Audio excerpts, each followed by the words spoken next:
From secret affairs with Hollywood rivals to a male stunt double in a bikini, the behind-the-scenes chaos of Red Sonja rivals any sword-and-sorcery adventure. Arnold Schwarzenegger hated it so much he used it to discipline his children.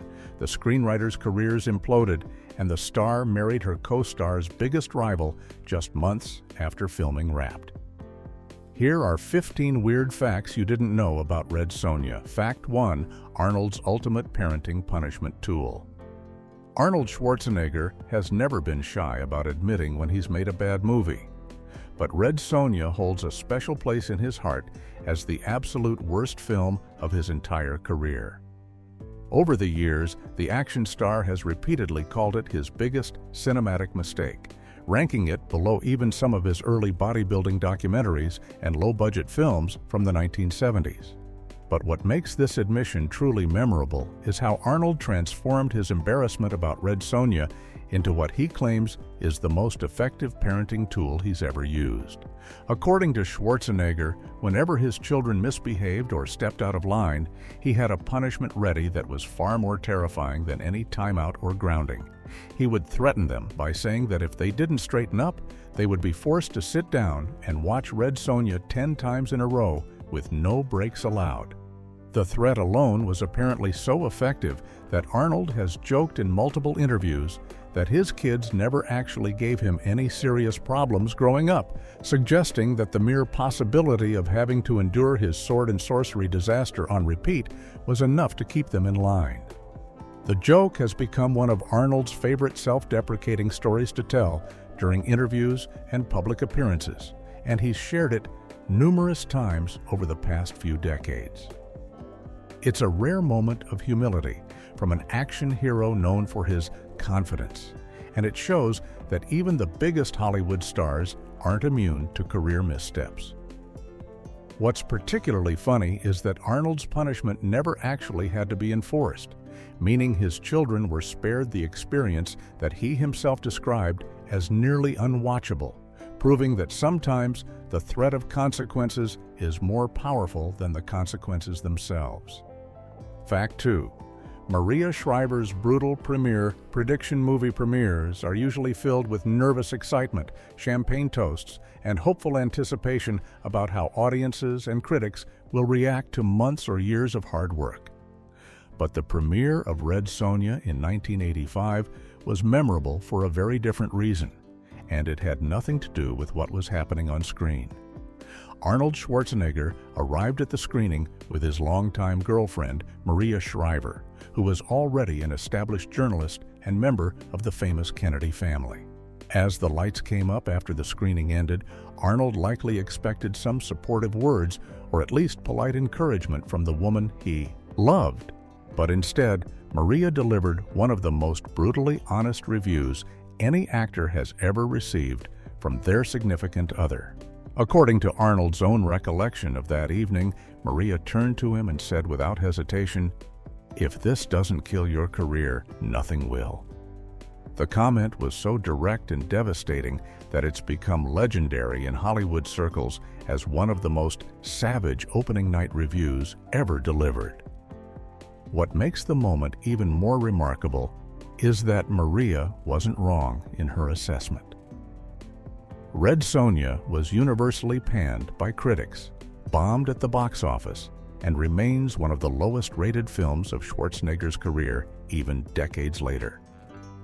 The fact that Maria was willing to be so honest with Arnold at such a vulnerable moment says something about their relationship, which would eventually lead to marriage in 1986. Rather than offering false comfort or empty praise, she gave him the hard truth that everyone else in the theater was probably thinking. Fortunately for Arnold, his career survived the disaster of Red Sonja, and he went on to become one of the biggest action stars in Hollywood history. Fact 3. Discovered with 8 weeks to spare. Finding the right actress to play Red Sonja was turning into an impossible task for producer Dino De Laurentiis, who had spent nearly a full year searching for someone who could embody the fierce warrior woman from the comic books.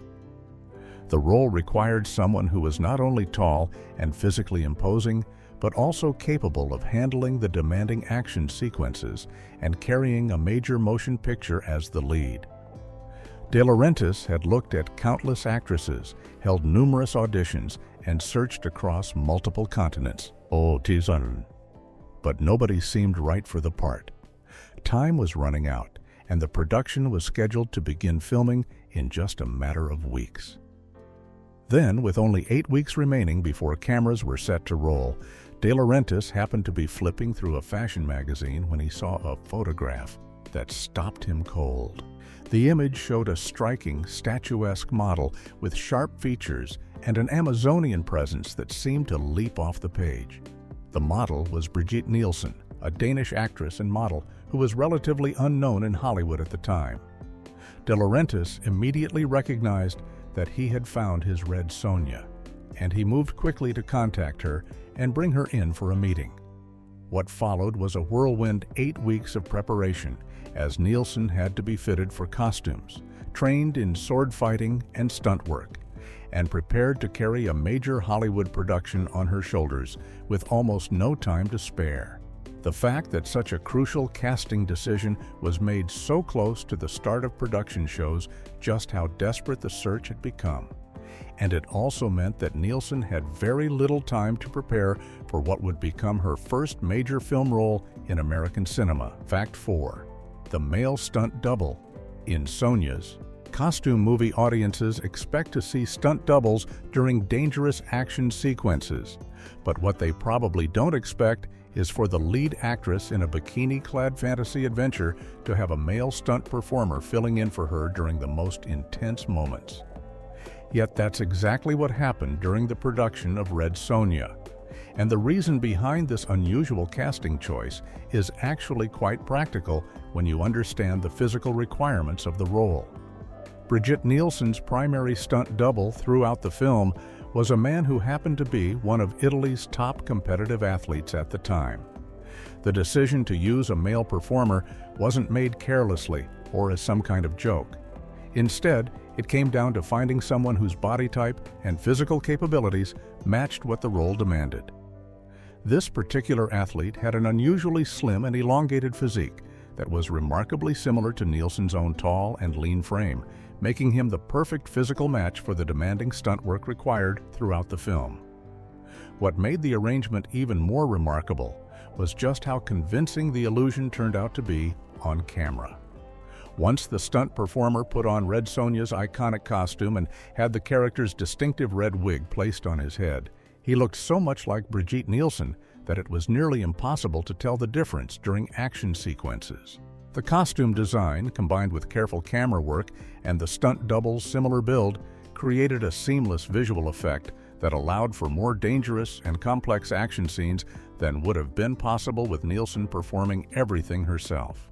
It's a testament to the skill of both the stunt coordinator and the costume department that audiences watching the film had no idea they were watching a male athlete in many of the movie's most memorable fight scenes. Fact 5. Arnold's on-set affair with Nielsen movie sets are known for being pressure cookers of emotions, where long hours, intense physical demands, and constant proximity can create unexpected romantic connections between cast members. The production of Red Sonja in 1984 was no exception, and it became the setting for one of Hollywood's more complicated behind-the-scenes affairs. Arnold Schwarzenegger was at the height of his action star fame and was in a committed relationship with Maria Shriver, the journalist and Kennedy family member he would later marry. Brigitte Nielsen was also married at the time to her first husband. Despite these existing relationships, the two stars began a passionate affair during the months they spent filming together. What makes this situation particularly notable is that both Arnold and Brigitte have been remarkably open about the relationship in the years since, confirming in various interviews that they were indeed romantically involved during production. They've both described it as an intense connection that developed naturally given the circumstances of the shoot, but they've also both admitted that they knew from the beginning it was a temporary situation. According to their later accounts, they understood that once filming wrapped and they returned to their separate lives, the affair would end, and they would go back to their respective partners. The affair remained relatively quiet at the time, with most people on set either unaware of what was happening or choosing to look the other way in the interest of keeping the production moving forward. It wasn't until years later, after both Arnold and Brigitte had moved on with their lives and careers, that the full story emerged. The revelation added another layer of drama to a film that was already surrounded by chaos, and it showed that the real-life passion between the two leads didn't quite translate into the on-screen chemistry that the filmmakers had hoped for. Fact 6. Nielsen married Stallone. Months after wrapping Hollywood love triangles are nothing new, but the romantic situation that developed around Red Sonja might be one of the strangest in movie history, particularly because of the professional rivalry that existed between the men involved.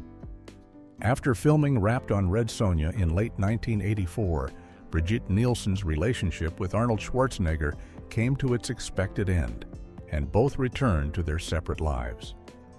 But what happened next took everyone by surprise and created one of the most awkward situations in Hollywood during the mid-1980s. Just a few months after finishing work on Red Sonja, Brigitte Nielsen met Sylvester Stallone, who was at that time Arnold Schwarzenegger's biggest professional rival in the action movie world. The two fell for each other quickly, and by December of 1985, they were married in a highly publicized ceremony.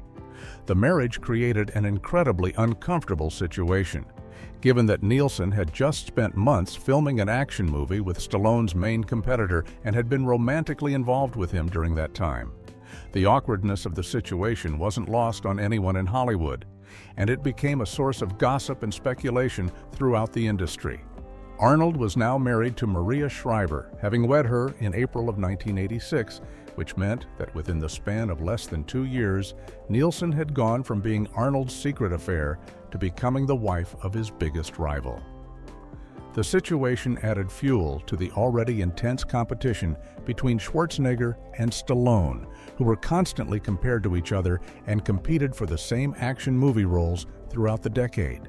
Though Nielsen and Stallone's marriage would only last about 2 years before ending in divorce, it remains one of the more bizarre romantic entanglements in Hollywood history.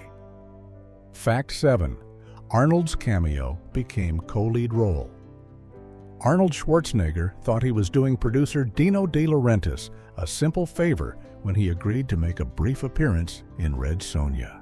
The original plan was straightforward and manageable for someone with Arnold's busy schedule. He would show up for a day or two of filming, shoot a quick cameo as a supporting character, and then move on to his next project.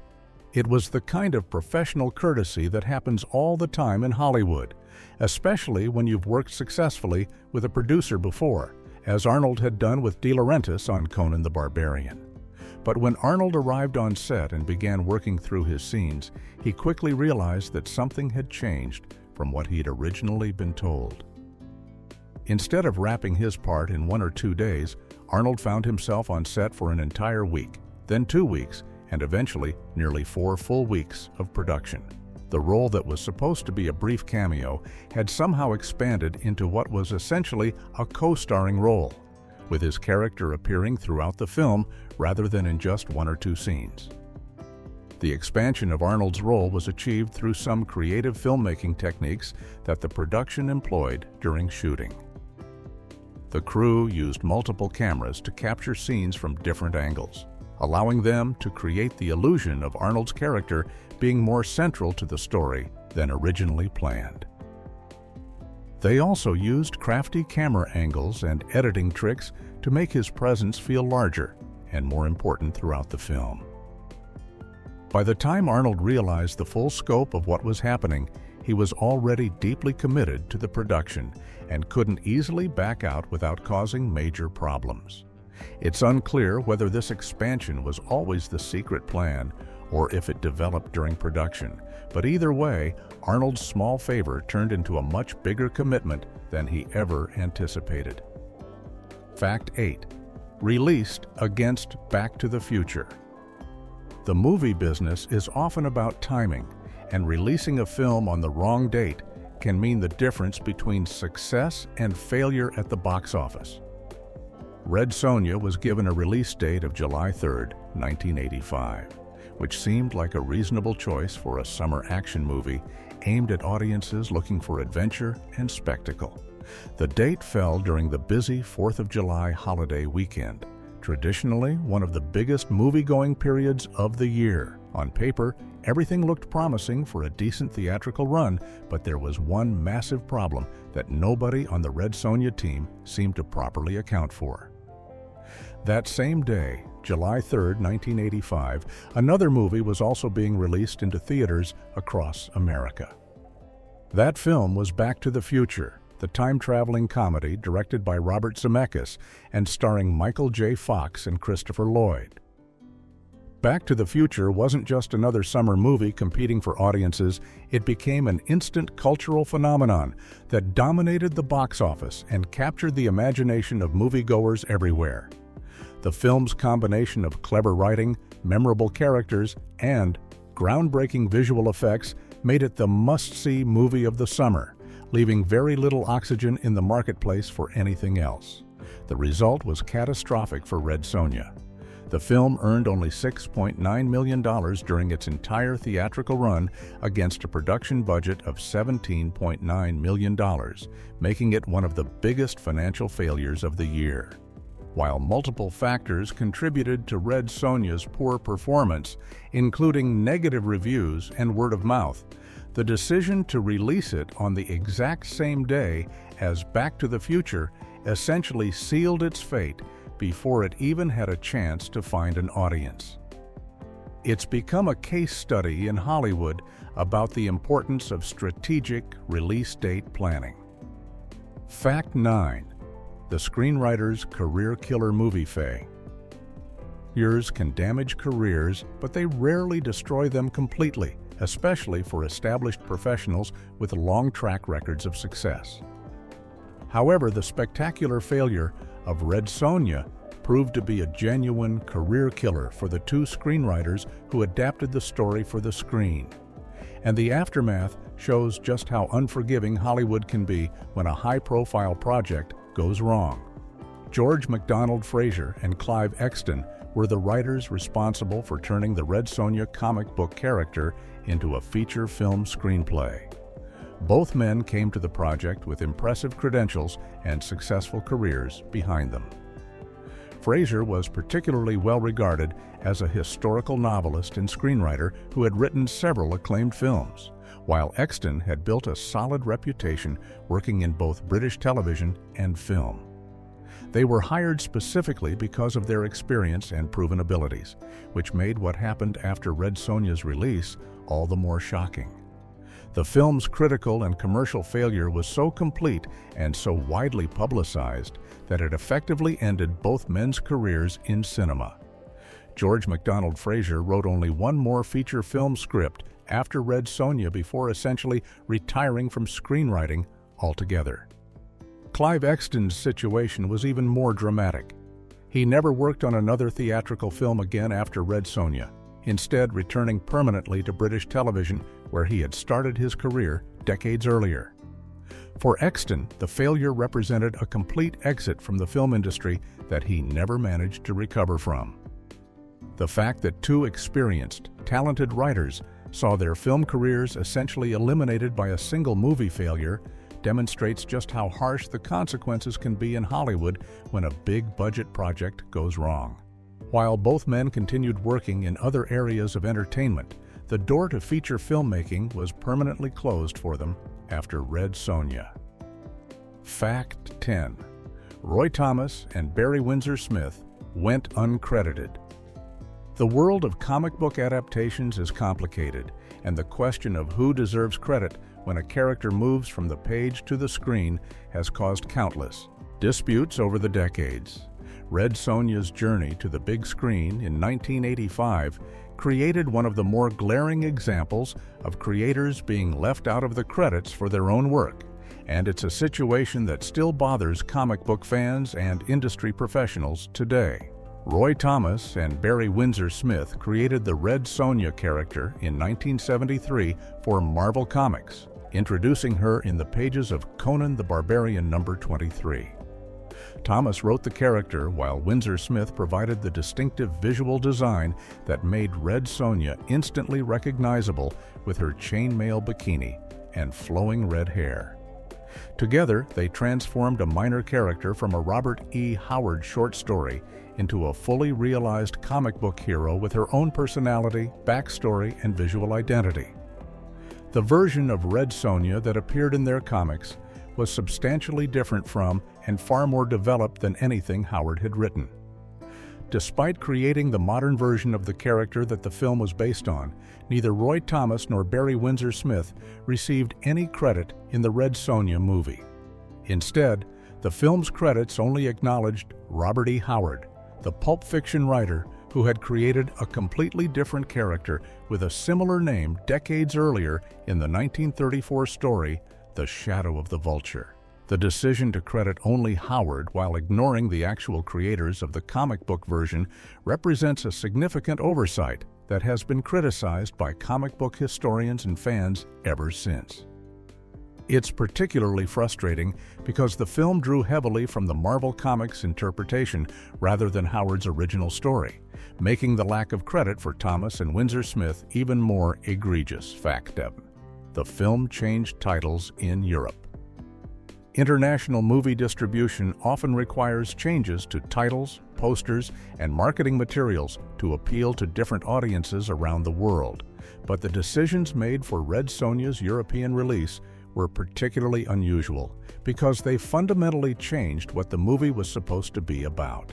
In the United States, the film was clearly marketed as Red Sonja's story, with Brigitte Nielsen's character as the undisputed lead and Arnold Schwarzenegger in a supporting role as a character named Kalidor, who helps her on her quest for revenge. However, when the film was prepared for release in France and Italy, the distributors made a calculated decision to completely rebrand the movie by changing its title to focus on Arnold's character instead of the titular hero. In France, the film was retitled to make it explicitly about Kalidor, Arnold's character, essentially demoting Red Sonja to a supporting role in her own movie. The Italian release took things even further by changing Arnold's character's name entirely, renaming him Yado, and building the marketing campaign around him rather than Brigitte Nielsen.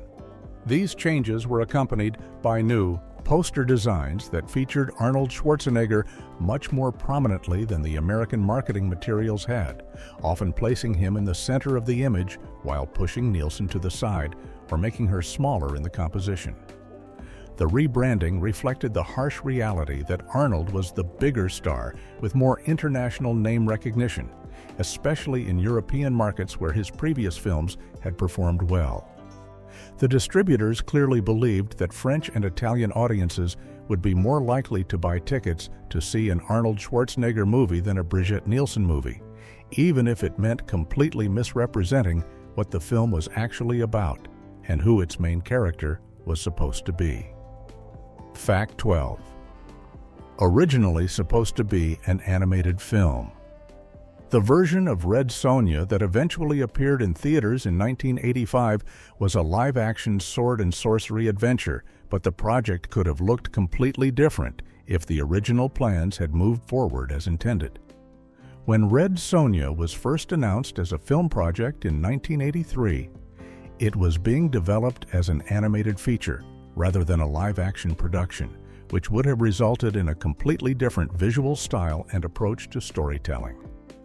The director attached to the animated version was Ralph Bakshi, one of the most distinctive and iconoclastic animators working in American cinema at the time.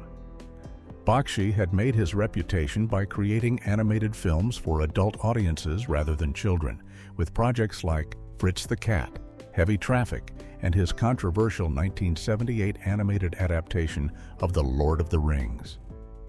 His style was gritty, visually bold, and often experimental, mixing traditional animation with rotoscoping and other techniques to create a unique look that was unlike anything from mainstream animation studios.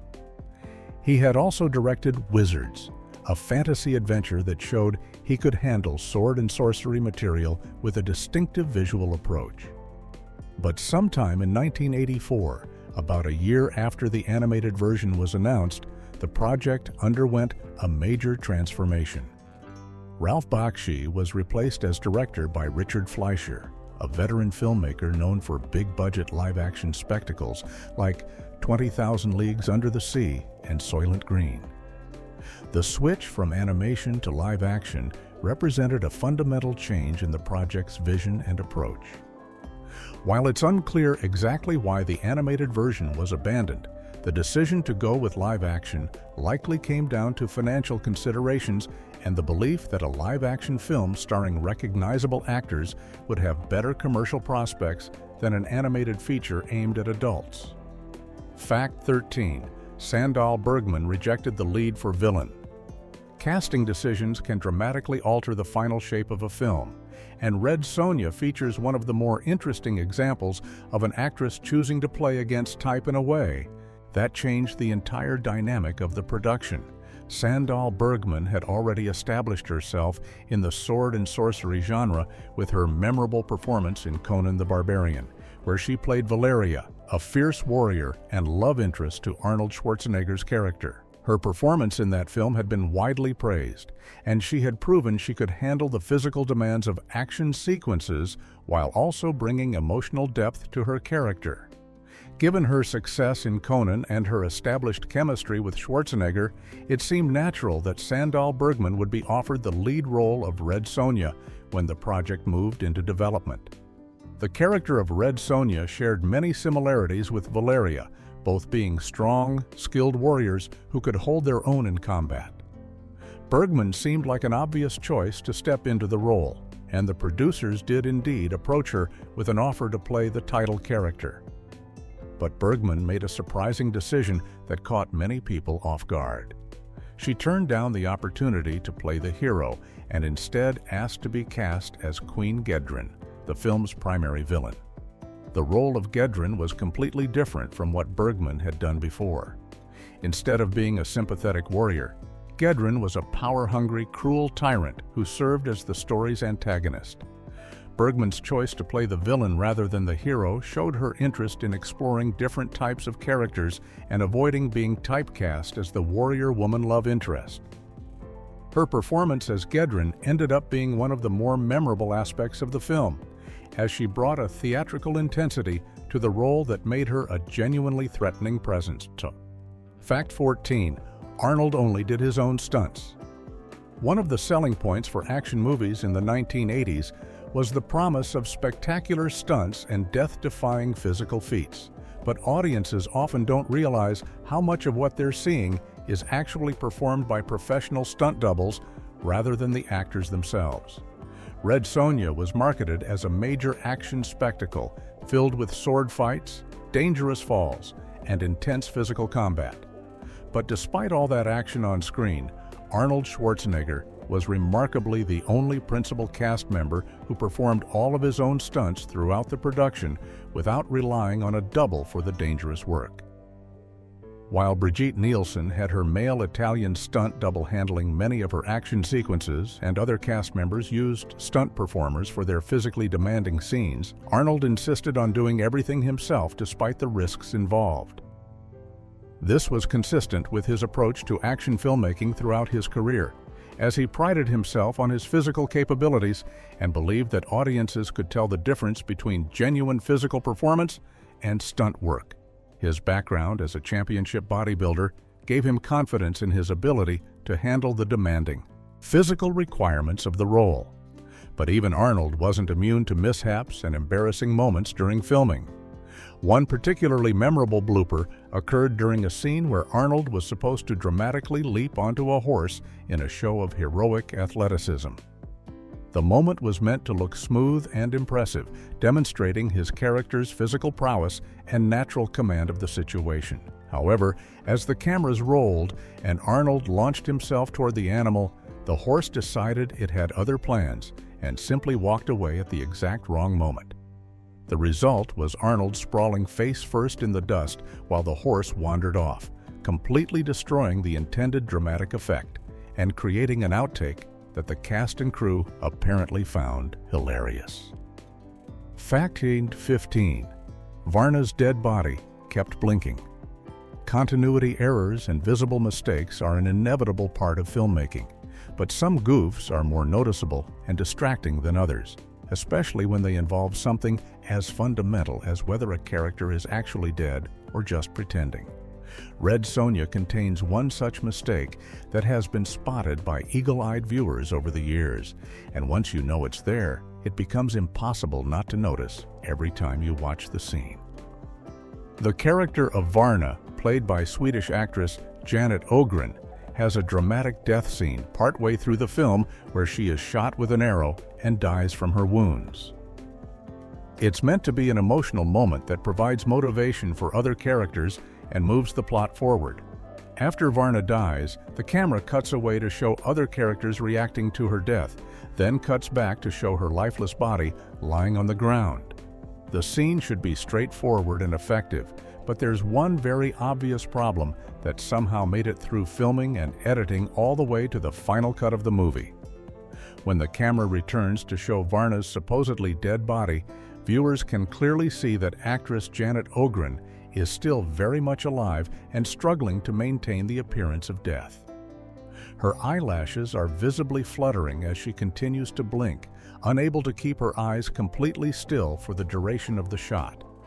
It's the kind of mistake that actors are trained to avoid when playing dead, as keeping the eyes perfectly still is one of the most important elements of selling a death scene to the audience. The fact that this made it into the finished film suggests that either nobody noticed the problem during editing, or they noticed but didn't have any better takes available to use instead, making it a permanent and distracting part of the movie that undermines what should have been a powerful dramatic moment.